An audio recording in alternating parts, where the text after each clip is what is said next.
Bonjour, vous allez bien j'espère? Alors, en couple, est-ce qu'il faut oui ou non demander la permission à son partenaire avant de poser une action? Ça peut être pour un projet, pour une sortie, pour une envie, pour n'importe quoi. Est-ce qu'on devrait demander la permission? On n'en parle pas assez, c'est vrai, mais il faut une éducation pour vivre en couple et malheureusement, on ne l'a pas forcément reçu de nos parents. On nous a, nous les femmes, appris à peut-être bien tenir une maison, on a appris aux hommes à trouver de l'argent, mais à aucun moment on a appris aux hommes et aux femmes à vivre ensemble pour que chacun se sente respecté, honoré, considéré. Merci pour ma tenue, elle vient de chez Clio Beauty, vous pourrez la retrouver sur Facebook. Dans une relation de couple, il faut déjà avoir une base qui est le respect. Donc si vous n'avez pas d'éducation de base, ça va être difficile pour vous d'être dans une relation de couple qui fonctionne bien. Demander la permission, ça donne un peu un aspect péjoratif, un peu comme si on était chez un tuteur ou quoi que ce soit. Mais en vrai, ce n'est pas tellement de la permission qu'on demande, mais c'est un sens de communication qui fait que le partenaire est censé savoir ce qu'on fait ou ce qu'on ne fait pas. Ça voudrait dire que si vous avez pensé à faire quelque chose, avant de faire cette chose, vous pouvez demander par exemple, chérie, j'ai envie de faire ça, qu'est-ce que tu en penses? Donc c'est une communication que vous engagez. À partir de cette communication, vous savez plus ou moins ce que votre partenaire pense de l'idée que vous avez.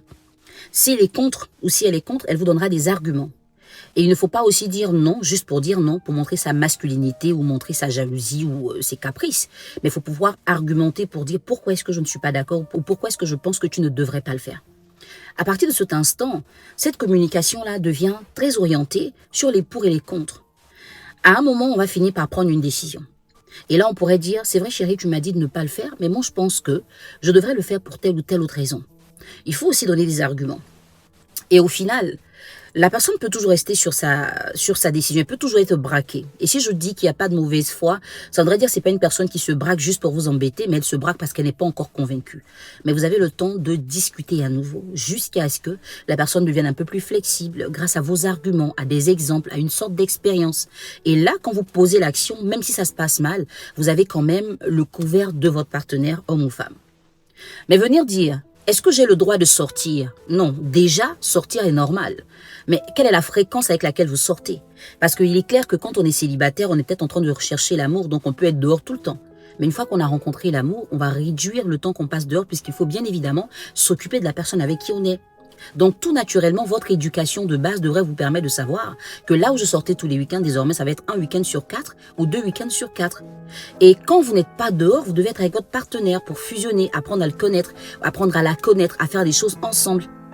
Quand c'est un projet, c'est encore plus corsé. Il faudrait pouvoir en parler avec le partenaire pour ne pas qu'il soit surpris. Parce qu'il y a des femmes ou des hommes qui, des fois, font des projets qui sont découverts par leur partenaire grâce à quelqu'un d'autre. Donc, je ne suis pas au courant, elle s'est acheté une voiture. Je ne savais pas, elle s'est acheté un terrain. Ou il m'a rien dit, j'ai vu qu'il a acheté une nouvelle maison. Ce n'est pas très sérieux. À partir du moment où vous avez beaucoup de facilité à faire des choses sans en parler avec votre partenaire, peut-être que vous n'êtes plus en couple et vous ne le savez pas. Parce qu'en vérité, être en couple, ce n'est pas dormir dans la même maison, mais c'est avoir la même vision, dans la plupart des cas.